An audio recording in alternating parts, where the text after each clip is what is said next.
বিহুৱা দল।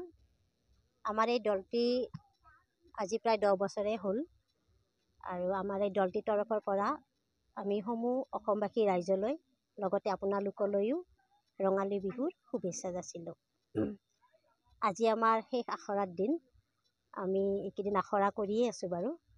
আখৰাটো কৰিবই লাগিব, কাৰণ বিহু আমাৰ মন, বিহু আমাৰ প্ৰাণ, বিহু আমাৰ গৌৰৱ, বিহুৱে আমাৰ সকলো অসমীয়াৰ জাতিৰ ভেটিস্বৰূপ বিহু। বিহুটি আমি জীয়াই ৰাখিবলৈ আমি এইখিনি কৰিবই লাগিব। ঘৰত যদিও আমাৰ কিবা কিবি কাম থাকে, তথাপিও আমি সেইখিনি এৰি থৈ আহি পেলাই আমি ইয়াত একগোট হৈছোঁ আৰু জেং বিহু, আমি কিন্তু জেং বিহুৱে প্ৰদৰ্শন কৰোঁ। আৰু ওচৰে পাঁজৰে বিহুতলিবিলাকত যদি কোনোবাই আমাক আমন্ত্ৰণ জনায়, তেতিয়া আমি তাত জেং বিহু আমি মাৰিবলৈ যাওঁ। আৰু লগতে আমি গৰু বিহুৰ দিনাখন আৰু বহাগৰ 1 তাৰিখে প্ৰত্যেক বছৰে মানুহৰ ঘৰে ঘৰেও আমি বিহু মাৰি ফুৰোঁ।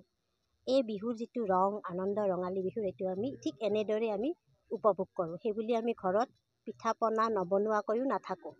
পিঠা পনাও বনাওঁ, ঘৰৰ কাম বন শেষ কৰিহে আহি আমি ইয়াতে আমি অকণমান সময় উলিয়াই, বেছি সময়ো নহয়, 2 ঘণ্টা বা 1.5 ঘণ্টা এনেকুৱা সময় আমি বিহু আখৰা কৰোঁ। ঠিক এনেদৰে কৰি আছোঁ আৰু যেতিয়ালৈকে পাৰোঁ তেতিয়ালৈকে কৰি যাম। এইখিনিয়ে আৰু। আমি গোটেই মহিলাখিনি ইয়াত মানে একত্ৰিত হৈ পেলাই আমি 10-15 দিনমান হ'ল আৰু আমি ইয়াতে কি কৰি আছোঁ, মানে বিহুৰ আখৰা মানে আমি ৰিহাৰ্চেল কৰি আছোঁ। আৰু আমি মঞ্চতো গাওঁ কেতিয়াবা, যোৱাবেলিৰ পৰা আমি সম্পূৰ্ণভাৱে মঞ্চত আমি বিহুবিলাক ৰাখিছোঁ। মানে আগতীয়াকৈ আমি টংলাত বহাগী মানে আৰম্ভণি, য'ত বহাগী কি হৈছিলে মেলা হৈছে, বহাগী মেলাত আমি গাই আহিলোঁৱে।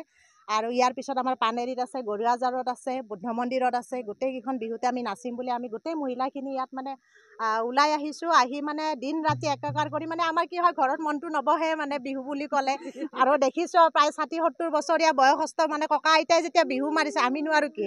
কিছুমানে বোৱাৰী বিহু বুলি ক'লে অলপমান আপত্তি জনায় বা সংকোচ কৰে, কোনোবাই কিবা ক'ব বুলি। কিন্তু এইবিলাক আমি নাভাবি পেলাই মানে নিজে ওলাই আহিছোঁ, কাৰণে আমাৰ লাইফটো আমাৰ নিজৰ কথা, আমি নিজে মানে উপভোগ কৰিব বিচাৰিছোঁ আৰু কোনোবাই কোৱাটো বিচৰা নাই। আৰু ভাল লাগে আমাৰ মানে কিছুমান যদি আমাৰ টেনশ্যন থাকে, কিবা থাকে, আমি যেতিয়া ইয়াত গোটেইবিলাকে একত্ৰিত হওঁ, তেতিয়া মানে সেইবিলাক নোহোৱা হয়, আমি আনন্দত উৎফুল্লিত হয়। আৰু মানে কি ক'ম আৰু, ৰঙালী বিহু বুলি ক'লে জানেই, কুলি চৰাই আগজাননী দিয়ে। গতিকে আমাৰ মন প্ৰাণবিলাকো এনেকৈ মানে আনন্দত কি হয়, নাচি উঠে।